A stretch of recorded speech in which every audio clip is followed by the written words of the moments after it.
Stoll spoke to officers and supporters today. She's live with why both sides say the law needs to be clarified. And police tell us this is the first dispensary that has been busted or shut down in Washington. Officers say their investigation started about 3 months ago and may end at the state Supreme Court. When the chain shop opened this morning, Spokane police were waiting. In the parking lot, they seized more than a pound of marijuana from someone claiming to be a volunteer at the dispensary. Inside, officers arrested co-owners Scott Shoup and Chris Stevens. At the same time, police were also searching 4 homes. They found 33 plants and grow lights at this house on North Cedar, apparently owned by Stevens. They seized another 100 plants at a house in Tum Tum.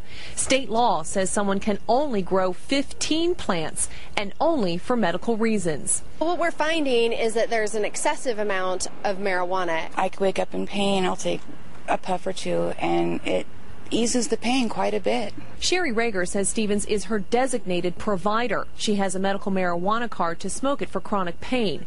But police say she's just one of more than 1,000 customers they've seen at the chain shop. We've had indications that people are returning marijuana for lack of good quality, maybe some overcharging of the amount of marijuana they can buy on the street. State law says a designated provider can only dispense marijuana to one patient at any one time. Police say prosecutors who reviewed the entire law says that means a caregiver can only have one client, period. What's happening is they're dispensing to hundreds and thousands of people over a course of, time. But Rager says they're wrong. She believes the law says dispensaries can have multiple clients, but only one at a time.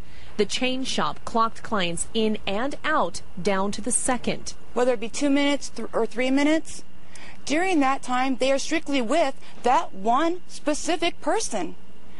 Are they breaking the law? No. Police say it will be up to the courts to clarify a law both sides say is cloudy. There is a gray area. We want to get some guidance on this.